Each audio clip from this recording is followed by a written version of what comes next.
बहुत समय पहले की बात है। एक बार एक व्यक्ति ने तय किया कि वह जीवन के हर मोहमाया को त्याग देगा और सन्यासी बनेगा। वो ये सोचकर अपने गुरु के पास गया और कहा, मुझे सन्यासी जीवन जीना है। गुरु ने पूछा, क्या तू सच में सन्यासी बनना चाहता है? तो व्यक्ति ने कहा, हाँ। तब गुरुजी ने कहा, ठीक है, आज के बाद से तू मुझसे कभी नहीं मिलेगा। जब जरूरत होगी मैं खुद तुझे बुला लूंगा। इस आश्रम में 500 से भी ज्यादा सन्यासी हैं। तुझे भी उनकी तरह रहना पड़ेगा। व्यक्ति ने कहा, ठीक है, और वो जाकर एक बंद कमरे में चुपचाप बैठा रहता। उसे चावल कूटने का काम दिया जाता। वह रोज 500 सन्यासियों के लिए चावल कूटता और जब थक जाता तो वहीं सो जाता और फिर वापस उठकर चावल कूटने लगता। उसे लगता था जब गुरुजी को उसकी जरूरत होगी वो खुद उसे बुला लेंगे और वो बस इसी चीज का इंतजार करता रहता था। वो सुबह से शाम तक बस चावल कूटता रहता था क्योंकि गुरुजी ने उसे यही करने को कहा था। 12 सालों तक यही चलता रहा, लेकिन तब तक वो बेहद शांत हो गया था। उसके मन में ना कोई विचार ना कोई अड़चन। वो इसी काम में बस लगा रहता था। चावल कूटने के 12 सालों में ये उसकी दिनचर्या बन चुकी थी। 12 साल बाद गुरुजी को लगा अब उनके जाने का वक्त आ गया है। उन्होंने सब में ये घोषणा करवा दी कि जो भी मेरा उत्तराधिकारी बनना चाहता है वो रात में मेरे कमरे की दीवार को कूद कर आएगा और 4 पंक्तियां लिखकर जाएगा। उन पंक्तियों में जीवन को कैसे सही तरह से जीना है उसे लिखना होगा। जीवन का सत्य लिखना होगा, लेकिन ये उसे स्वयं से लिखना है। खुद का अनुभव बताना है। सभी गुरुजी को बहुत मानते थे। उनके आगे खुद को प्रस्तुत करना आसान नहीं था। हिम्मत तो सभी शिष्यों में थी, लेकिन ये काम कोई करना चाह नहीं रहा था। उन्हीं में से एक विद्वान शिष्य ने ये करके दिखाया। उसने दीवार कूदकर कमरे की दीवार पर 4 पंक्तियां लिख दी, जिसमें उसने लिखा था कि मन एक दर्पण की तरह है जिसमें धूल जम जाती है। उस धूल को साफ कर दो तो सत्य अनुभव में आ जाता है और सत्य मिल जाता है। सुबह गुरुजी उठे तो उन्होंने देखा और बोले, ये किस मूर्ख ने मेरी दीवार खराब कर दी, उसे पकड़ कर लाता हूँ। लेकिन वो विद्वान ये सब लिख रात में ही वहां से भाग गया था, क्योंकि ये विचार उसके नहीं थे। उसने बड़े बड़े ग्रंथों में से ये विचार उठाकर वहां पर लिख दिए थे।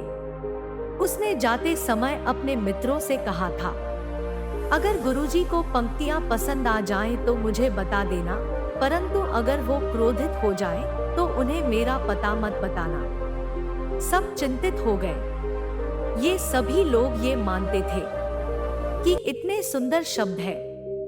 मन दर्पण की तरह ही तो है जिसमें शब्दों विचारों की धूल जम जाती है। वहीं उसे साफ कर दे तो सत्य का प्रतिबिंब दिखाई देने लगता है तथा इसमें कहाँ कुछ गलत है। गुरु कुछ ज्यादा ही सख्त है। देखते हैं वो इससे भी ऊंची बातें कहां से लाते हैं। पूरे आश्रम में यही बातें चल रही थी। उन्हीं में से 4 व्यक्ति एक दूसरे से बात करते हुए उस चावल कूटने वाले के पास से निकले। उनकी बातें सुनकर वो हंसने लगा। वो चारों ये देख सोचने लगे और पूछा, इसमें हंसने की क्या बात है?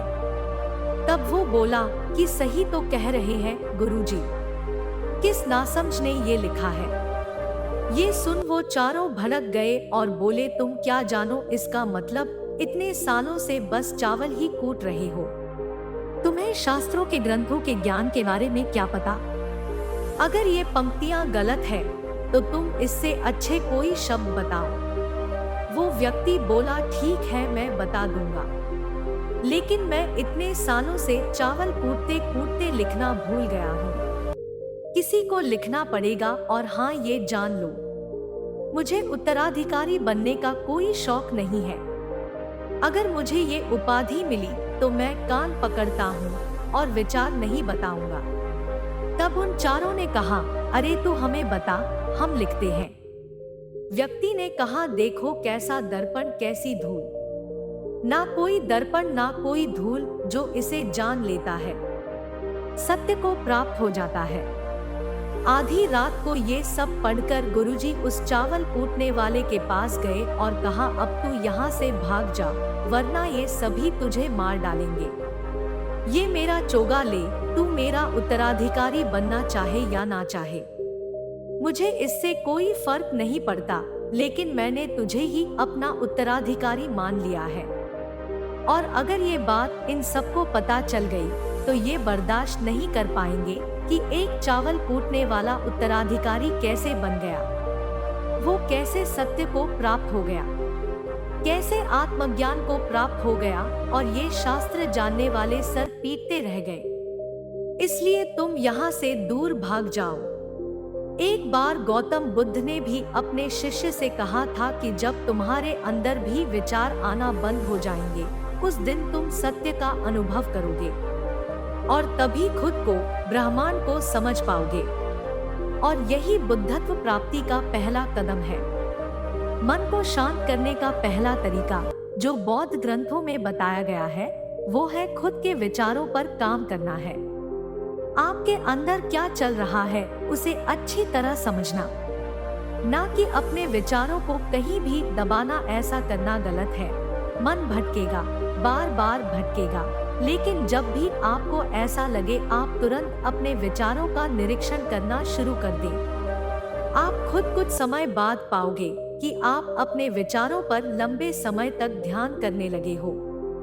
हर तरह के अच्छे बुरे विचार आपके मन में आ रहे हैं, लेकिन आप उसके साथ किसी भी तरह की छेड़खानी नहीं करते।